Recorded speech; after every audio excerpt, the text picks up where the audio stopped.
Hello hello. तो माताओं बहनों और भाइयों इधर जो खड़े हो तो थोड़ा कृपया थोड़ा थोड़ा आगे आ जाइए। पीछे और भी कई कांग्रेस जिनका निशान है पंजा और पहला नंबर का बटन है, हम सभी को पहला नंबर का बटन दबा के श्री केतन भाई डाय भाई पटेल को जंगी बहुमती से विजय बनाना है। रिक्वेस्ट है कि जोर शोर से हमें राहुल गांधी जी का स्वागत करना है। थोड़ा जोर से Congress party, Congress party, Congress party, Rahul Gandhi, Rahul Gandhi, Rahul Gandhi, Congress party, Congress party. Rahul ji हमारे बीच पधार चुके हैं, जिनका हमें लंबे समय से इंतजार था। हमारे बीच युवाओं की धड़कन और हमारे नेता श्री राहुल गांधी जी पधार चुके हैं। कांग्रेस पार्टी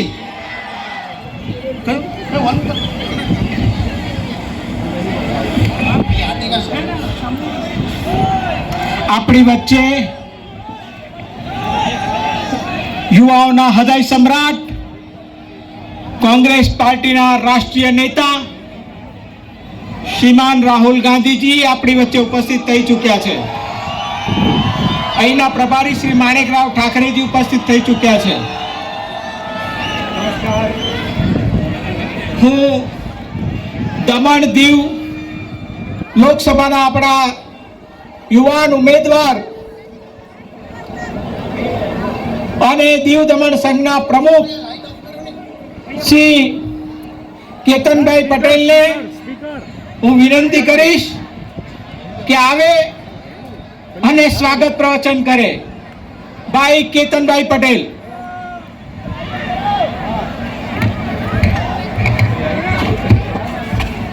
મહેરબાની કરી બધા બેસી જાઓ। રાહુલ ગાંધી, રાહુલ ગાંધી, कांग्रेस पार्टी। सर उसको ऑफ करवाया, लाइट ऑफ। અહીં મંચ પર ઉપસ્થિત અખિલ ભારતીય કોંગ્રેસ કમિટીના પૂર્વ અધ્યક્ષ રાહુલ ગાંધીજીનું દમણની ધરતી પર તમારા વતી હું સ્વાગત કરું છું।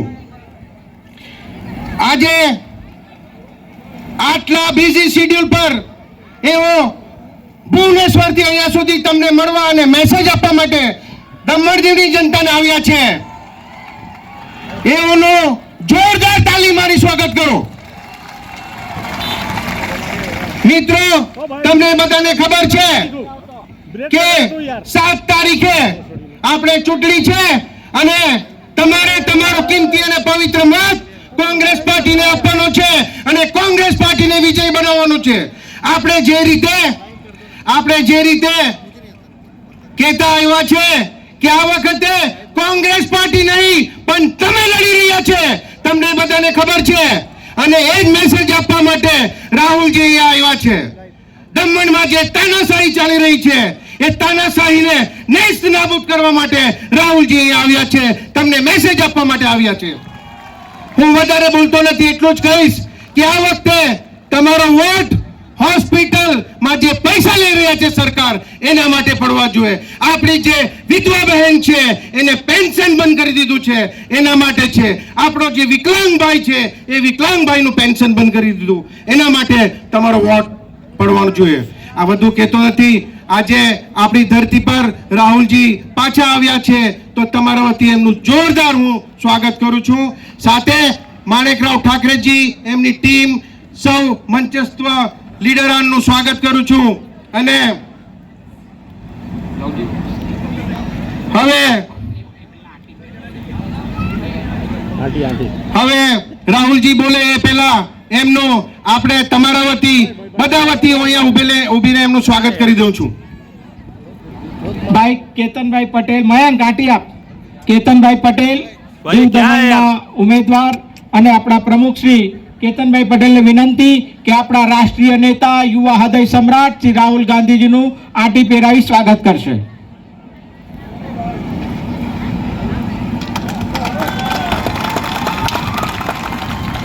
હવે હું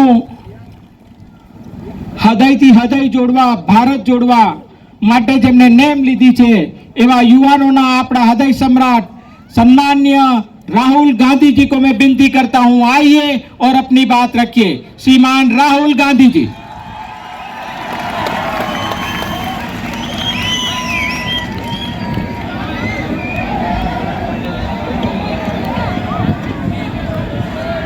अलाउ करना स्टैंड पर ही दीजिए.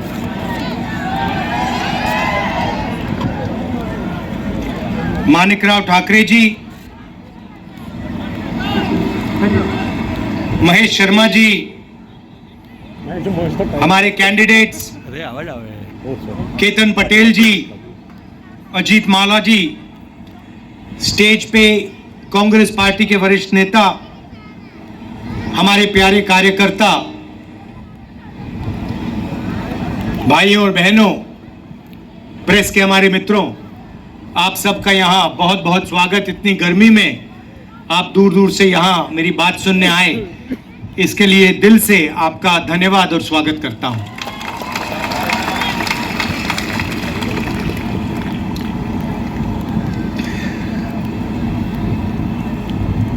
हिंदुस्तान में अलग अलग प्रदेश हैं, अलग भाषाएं हैं, अलग इतिहास है, हिस्ट्री है, कल्चर है, और हर जगह का अपना एक प्रकार से एक यूनिक कैरेक्टरिस्टिक होता है. आज हिंदुस्तान के चुनाव में दो विचारधाराओं के बीच लड़ाई हो रही है. एक तरफ कांग्रेस पार्टी जो कहती है कि हर जगह की जो पहचान है, जो कल्चर है, हिस्ट्री है, भाषा है, उसकी रक्षा होनी चाहिए, और हर प्रदेश को या हर जगह को उसी जगह के लोग, उनकी तमन्ना, उनके दिल से जगह चला जाए. और बीजेपी कहती है, आरएसएस कहती है नहीं, एक देश, एक भाषा और एक लीडर, ये लड़ाई है.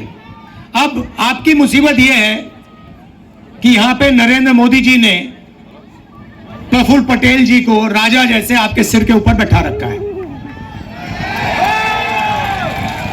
पहले यहां पे इस किले में राजा बैठते होते थे, अब वैसे ही प्रफुल्ल पटेल यहां के एडमिनिस्ट्रेटर नहीं है, वो यहां के राजा हैं, राजा किंग. और राजा को दिल्ली से बैठाया गया है, और राजा को कहा गया है कि तुम राजा हो, तुम्हें जो भी करना है तुम कर सकते हो. घर तोड़ने घर तोड़ दो, लोगों को तंग करना है तंग करो, जो भी करना है खुली छूट है, दिल खोल के करो. और प्रफुल्ल पटेल जी यहां के राजा जो मन में आता है वो करते रहते हैं, आप लोगों को तंग करते रहते हैं. अब आप सोच रहे हो कि नहीं भाई ये तो हमारे साथ हो रहा है सिर्फ, मगर ये पूरे देश में हो रहा है. आप सोचिए, तमिलनाडु में तमिल भाषा का प्रयोग किया जाता है, बंगाल में बंगाली. नरेंद्र मोदी जी कहते हैं एक देश एक भाषा. अब तमिल लोग कह रहे हैं कि भैया एक भाषा कैसे, तमिलनाडु में तमिल बोली जाती है, बंगाल में बंगाली बोली जाती है, गुजरात में गुजराती बोली जाती है। एक भाषा कैसे, एक नेता कैसे? तो यह विचारधारा की लड़ाई है। और अगर हम नींव की बात करें, फाउंडेशन की बात करें, तो फर्क यह है कि हम संविधान की रक्षा कर रहे हैं, कॉन्स्टिट्यूशन की रक्षा कर रहे हैं, और जो हिंदुस्तान को कॉन्स्टिट्यूशन ने, संविधान ने दिया, उसकी रक्षा हम कर रहे हैं। और वो उनका लक्ष्य है कि कॉन्स्टिट्यूशन जो है, संविधान जो है, उसको खत्म किसी ना किसी तरह, आरएसएस और बीजेपी के लोग चाहते हैं कि किसी ना किसी तरह इसको खत्म कर दिया जाए। संविधान से क्या क्या निकला मैं आपको बताता हूं। सबसे पहले संविधान कहता है कि हिंदुस्तान के सब लोगों को एक जैसा अधिकार मिलना चाहिए। संविधान आपको वोट देता है, लोकतंत्र देता है। संविधान ने करोड़ों लोगों को आरक्षण दिया, दलितों को, आदिवासियों को, पिछड़े वर्ग को आरक्षण दिया। अब नरेंद्र मोदी जी और आरएसएस क्या चाहते हैं कि जैसे पहले राज हुआ करता था, जैसे यहां पे आपके प्रफुल्ल पटेल हैं, उनका जनता से कुछ लेना देना नहीं ना। आप कुछ भी कह लो, देखो ना, आप कुछ भी कह लो, आप उनके घर जाओ और कहो देखिए हमें यह चाहिए, प्रफुल्ल पटेल जी आपको कहेंगे देखो गेट आउट, मेरे घर से बाहर निकलो, तुम्हारी कोई यहां पे लेना देना नहीं है, मैं यहां का राजा हूं, जनता जो भी चाहे कोई फर्क नहीं पड़ता, मैं यहां का राजा हूं, मैं किंग हूं, मैं जो करना चाहता हूं करूंगा। जो यहां पे आपके प्रफुल्ल पटेल जी कर रहे हैं, वो दिल्ली में नरेंद्र मोदी कर रहे हैं।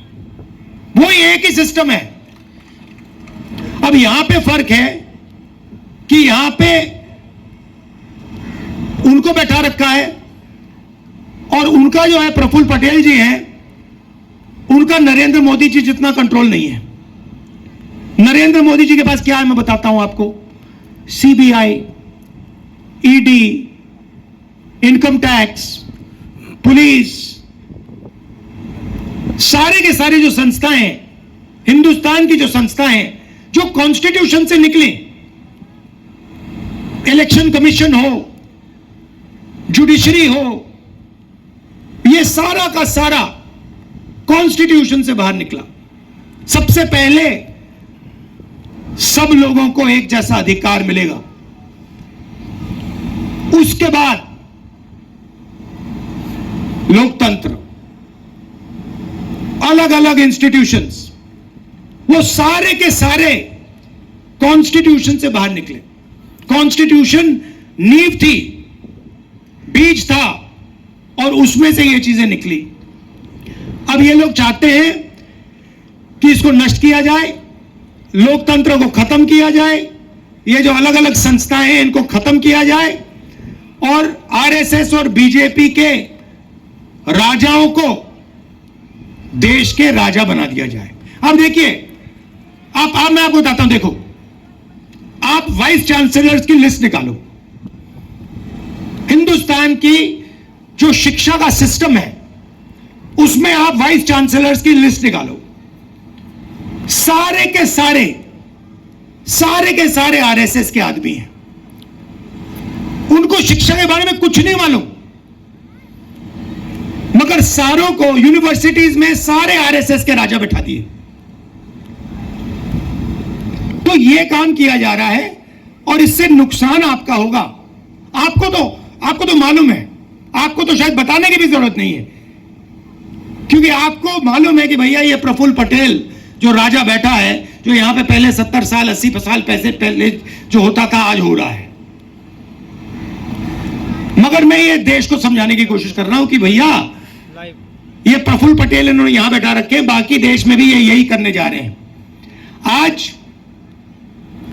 आरएसएस के जो चीफ है उनका बयान आता है कि हम रिजर्वेशन के खिलाफ नहीं है। अरे इन्होंने ही पहले स्टेटमेंट दिया था कि रिजर्वेशन के खिलाफ है। जो भी रिजर्वेशन के खिलाफ है सारे के सारे इनकी पार्टी में जा रहे हैं। जो भी रिजर्वेशन के कॉन्स्टिट्यूशन के खिलाफ है सारों को ये ले रहे हैं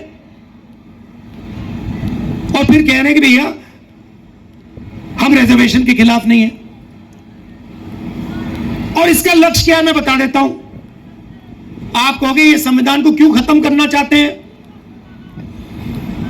लोकतंत्र को क्यों खत्म करना चाहते हैं? क्योंकि ये 20-22 अरबपतियों की मदद करना चाहते हैं। ये चाहते हैं कि जो आपका सुंदर बीच है, ये जो आपकी इतनी सुंदर लोकेशन है, इस किले पे अदानी जी का नाम लिख दिया जाए। वो चाहते हैं कि इस बीच पे अगर टूरिस्ट आए तो आपको फायदा ना हो, बीच पे साइन हो अदानी बीच,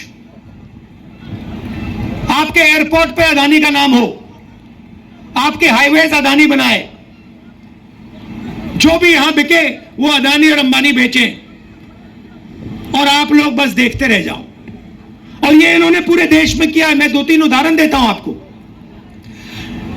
हिंदुस्तान के 22-25 अरबपतियों का नरेंद्र मोदी जी ने 16 लाख करोड़ रुपया माफ किया है। आप जानते हो 16 लाख करोड़ रुपए कितना होता है बेटा? हाँ, जो लाल शर्ट पहने हो, जानते हो 16 लाख करोड़? हाँ, तुम जानते हो 16 लाख करोड़ रुपए कितना होता है? जानते हो? हाँ, तुम्ही से बोल रहा हूं। जानते हो कितना होता है 16 लाख करोड़ रुपया? मैं बताता हूं। 25 साल मनरेगा में जितना भी पैसा लगा, 25 साल अगर आप वो पैसा ले लो, उतना पैसा नरेंद्र मोदी ने 10-15 लोगों का कर्जा माफ किया है। किसानों का कितना माफ किया? 1 रुपया नहीं माफ किया। जो हमारे स्टूडेंट्स हैं, बेरोजगार युवा हैं, उनका कितना कर्जा माफ किया? 1 रुपया नहीं किया। छोटे व्यापारियों को खत्म कर दिया, स्मॉल मीडियम बिजनेस वालों को खत्म कर दिया, नोटबंदी की, गलत जीएसटी लागू की। किसको फायदा हुआ? यहां पे एक आदमी नहीं है जिसको नोटबंदी से फायदा हुआ हो। अदानी, अंबानी। आप मुझे बताओ, यहां पे कोई एक व्यक्ति है जिसको नोटबंदी से फायदा हुआ है? ना। एक आदमी है यहां पे जिसको जीएसटी से फायदा हुआ? ना। अब देखिए मजे की बात, देखिए आप शर्ट खरीदते हो, ये भैया आपने शर्ट कितने की खरीदी? हाँ, आपने कितने की खरीदी है? अरे भाई आपसे पूछ रहा हूं, सफेद वाला। हाँ, कितने की खरीदी? 200। अब देखो, लड़के ने 200 रुपए की शर्ट खरीदी, 18% जीएसटी लगा, इसके जेब से निकला। अगर अदानी अरबपति यही शर्ट खरीदता तो वो भी 18% टैक्स देता। मतलब जितनी टैक्स आप देते हो उतनी अदानी देता है। आमदनी इनकी हजारों में, उनकी हजारों करोड़ रुपए में। टैक्स जितना आप उतना वही। और टैक्स कौन दे रहा है? आप लोग दे रहे हो। किसान दे रहा है, मजदूर दे रहा है, बेरोजगार युवा दे रहा है। और पैसा कहां जा रहा है? उन्हीं 2-3 लोगों के जेब में। आप जानते हो उन्हीं के जेब में आपका पैसा जा रहा है। तो हमने निर्णय लिया कि अगर ये बीजेपी के लोग नरेंद्र मोदी 20-25 अरबपति बना सकते हैं तो कांग्रेस पार्टी करोड़ों लाखपति बना सकती है। तो आप कहोगे भाई ये कैसे हो सकता है? आप कहोगे ये कैसे हो सकता है? मैं बताता हूं आपको, मगर उससे पहले मैं आपको बताता हूं, जैसे ही दिल्ली में हमारी सरकार आएगी तो प्रफुल्ल पटेल को ना हम यहां से आउट करके 2 मिनट में, और जो उसने यहां पूरा का पूरा भ्रष्टाचार किया ना, जो पूरा भ्रष्टाचार किया है, घर तोड़े हैं, उसका पूरा दादागिरी जो है उसको सीधा टाइट कर देंगे। सबसे पहला वो होगा।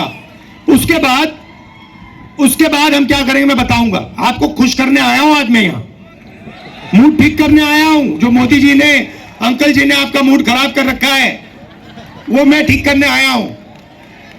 तो सबसे पहले क्या होगा, हिंदुस्तान के सब गरीब परिवारों की लिस्ट बनाई जाएगी। करोड़ों परिवारों की लिस्ट बनेगी और हर परिवार में से एक महिला का नाम चुना जाएगा। अब आप पूछो क्या होगा, पूछो क्या होगा, मैं बताता हूं। उस महिला के बैंक अकाउंट में साल के 1 लाख रुपए डाल देंगे। हर महीने 8,500 रुपए खटाखट 1 तारीख को खटाक।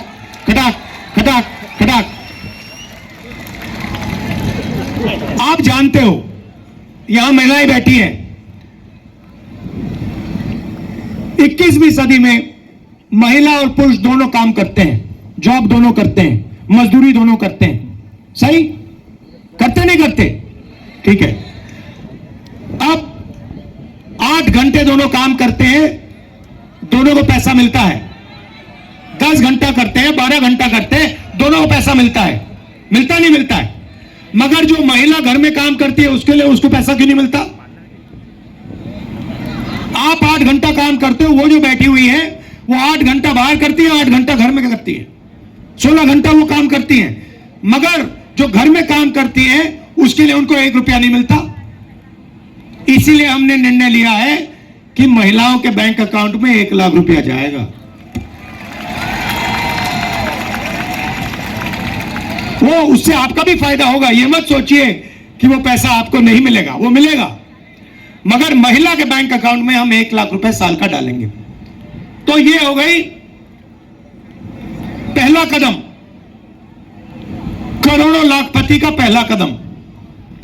अब मैं आपको दूसरा कदम बताता हूं। यहां पे मुझे दिख रहे हैं नरेंद्र मोदी जी ने, अंकल जी ने बहुत सारे लोगों को बेरोजगार किया है। प्रफुल्ल पटेल जी ने बहुत सारी यहां पे नौकरियां खत्म की हैं, मुझे दिख रहा है। ये देखो हां दिख रहा है। अब अंबानी का जो बेटा है वो जॉब मार्केट में घुसने से पहले, अदानी का बेटा, अंबानी का बेटा, टाटा का बेटा, वो भैया अमित शाह का दूसरा लेवल का आदमी है। उसने कभी क्रिकेट खेली नहीं, मगर वो तेंदुलकर जी की जगह पे बैठा हुआ है, पर वो अलग बात है। तो वो अप्रेंटिसशिप करते हैं, 1 साल की अप्रेंटिसशिप होती है, उनकी ट्रेनिंग होती है, सैलरी मिलती है और फिर उसके बाद 1 साल की टेम्पररी, 6 महीने की टेम्पररी नौकरी करने के बाद उनको परमानेंट नौकरी मिलती है। मगर हमारे जो बेरोजगार युवा हैं उनको यह मौका नहीं मिलता। इसीलिए तो मैं आया हूं यहां। अब मिलेगा। अब हमने सीधी सी बात रखी है, हिंदुस्तान का कोई भी ग्रेजुएट हो, डिप्लोमा होल्डर हो, कॉलेज यूनिवर्सिटी जो भी, उसको हम एक अधिकार देने जा रहे हैं। जैसे मनरेगा में रोजगार का अधिकार दिया था, गांव में काम का अधिकार दिया था, अब हम पूरे हिंदुस्तान के ग्रेजुएट्स को अधिकार देने जा रहे हैं। अधिकार का मतलब अगर आपने मांगा उसको पूरा करना पड़ेगा, कानून है। अगर आपने मांग लिया तो सरकार को देना ही पड़ेगा। अब क्या देंगे बता रहा हूं आपको। अप्रेंटिसशिप मिलेगी, 1 साल की अप्रेंटिसशिप होगी, प्राइवेट सेक्टर में, पब्लिक सेक्टर में, सरकारी ऑफिसेज में, सरकारी अस्पतालों में 1 साल की पहली नौकरी पक्की। पहली नौकरी पक्की मतलब कोई भी बेरोजगार युवा, ग्रेजुएट कह सकता है, भैया हाथ उठा के कह सकता है मुझे अपना अधिकार चाहिए। जैसे ही वो कहेगा, सरकार कहेगी इधर आओ, चलो ये लो, इस प्राइवेट कंपनी में तुम्हें 1 साल की नौकरी मिल रही है, उसमें तुम्हारी ट्रेनिंग होगी, 1 लाख रुपए तुम्हारे बैंक अकाउंट में 1 साल में घुसेंगे, 8,500 रुपए महीने के लो, खत्म। और करोड़ों युवाओं को यह फैसिलिटी दी जाएगी। तो एक तरफ महिलाओं को 1 लाख रुपए साल के 8,500 महीने के, और दूसरी तरफ बेरोजगार युवाओं को ट्रेनिंग और महीने के 8,500 रुपए, साल के 1 लाख रुपए। ये हो गए करोड़ों लाखपति बन गए। अब किसान कहेंगे भैया देखो, हमें महालक्ष्मी योजना जो महिलाओं का पैसा है उससे फायदा होगा, हमारे बेटियों को अप्रेंटिसशिप मिलेगी, ये तो सब ठीक है, बेटियों को अप्रेंटिसशिप मिलेगी, मगर हमारे लिए आप क्या करने जा रहे हो? तो किसानों से मैं कहना चाहता हूं, नरेंद्र मोदी जी ने अदानी जैसे लोगों का कर्जा माफ किया, सरकार बनते ही तुम्हारा कर्जा माफ हो जाएगा, किसानों का कर्जा माफ हो जाएगा। और अलग अलग प्रोडक्ट्स के लिए सब लोगों को सही दाम मिलता है। कोई गाड़ी बनाता है उसे सही रेट मिलता है, कोई टूथपेस्ट बनाता है उसे सही रेट मिलता है, मगर किसान दिन भर काम करता है, खून पसीना देता है, उसको सही रेट नहीं मिलता, कभी नहीं मिलता। हर किसान जानता है जब उसको धान बेचना होता है, शुगर केन बेचना होता है, गेहूं बेचना होता है, एक्सपोर्ट पॉलिसी बदल दी जाती है, कुछ ना कुछ हो जाता है, उसे सही रेट नहीं मिलता। तो इसीलिए हमने कानून बनाया है, जैसे ही सरकार आएगी, कानूनी गारंटीड किसान के लिए मिनिमम सपोर्ट प्राइस कानून बना देंगे कि इस रेट से कम किसान को धान के लिए, शुगर केन के लिए नहीं दिया जा सकता, और अगर किसी ने दिया तो कानूनी कार्रवाई शुरू। अब मजदूर बचे, मनरेगा के मजदूर, आंगनवाड़ी आशा का जो काम करती हैं वो बचे। मनरेगा आजकल 200 रुपए, 250 रुपए मिल रहा है, हम मनरेगा को 400 रुपए करने जा रहे हैं, और जो आशा और आंगनवाड़ी महिलाओं को आज मिल रहा है उसको हम दुगना कर देंगे। तो मैं आपसे बस ये कहने आया हूं कि जो आपका इतिहास है, आपकी हिस्ट्री है, आपका कल्चर है, उसकी रक्षा होनी चाहिए, और उसकी रक्षा प्रफुल्ल पटेल नहीं कर सकता, आप ही कर सकते हो। आपको अधिकार मिलना चाहिए, आपको ही अपना सिस्टम चलाना चाहिए। यह नहीं कि आपके ऊपर किसी को बैठा दिया और वो राजा जैसे आप पर राज कर रहा है, पहली बात। दूसरी बात, अगर ये लोग 22-25 लोगों को अरबों रुपए दे सकते हैं, तो मैं आपको गारंटी करके कह रहा हूं, यहां खड़े होकर कह रहा हूं, जितने पैसे इन्होंने 22-25 लोग को दिए ना, हम लाखों लोगों को, करोड़ों लोगों को देने जा रहे हैं। आपने 10 साल 20-25 लोगों का काम किया, अब हम अगले 10 साल जितना पैसा आपने उनको दिया, उतना ही पैसा हम किसानों को, मजदूरों को, गरीबों को, बेरोजगार युवाओं को, माताएं बहनों को देने जा रहे हैं। आप हमारा मैनिफेस्टो पढ़िए, क्रांतिकारी मैनिफेस्टो है। मैंने 5 चीजों के बारे में बोला है, मगर उसमें सब लोगों के लिए हमने कुछ ना कुछ सोच कर दिया है। यहां पे मछुआरे बहुत हैं, आपको बहुत नुकसान हुआ है, आपकी बोट ले जाते हैं लोग, तो आपके लिए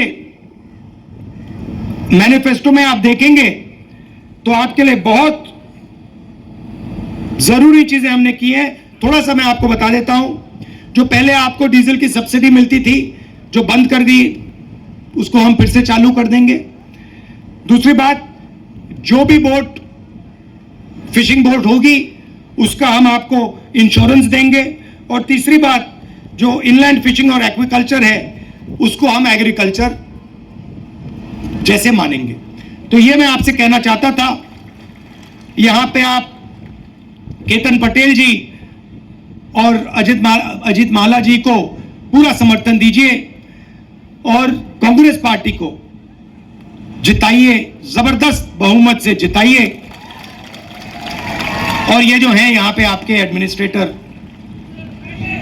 इसे भगाइए भाई, 15 मिनट नहीं लगेंगे। और ये सिर्फ भागेगा नहीं, सिर्फ आपसे नहीं भागेगा, ये फिर कार्रवाई शुरू होगी तो आगे पीछे भागेगा। धन्यवाद।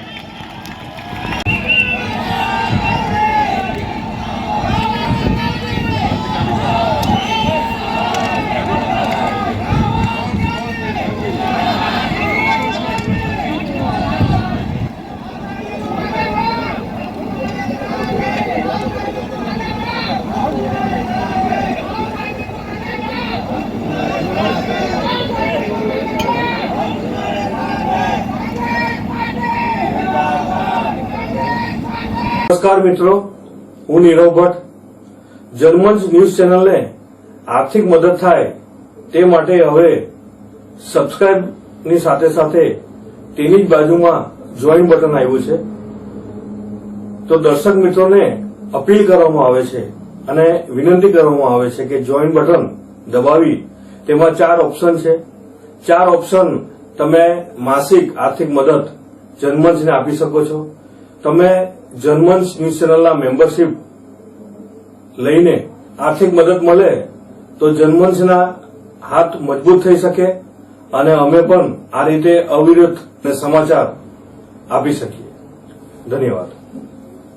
દમણમાં પ્રખ્યાત યસ સિરામિક એન્ડ પ્લાયવુડ જે છેલ્લા 20 વર્ષથી મોટી દમણમાં કાર્યરત છે, જ્યાં તમને sanitary ware, tiles, fancy CP bath fittings and accessories, PVC pipe fittings, SS sink, water tanks and plywood વગેરે.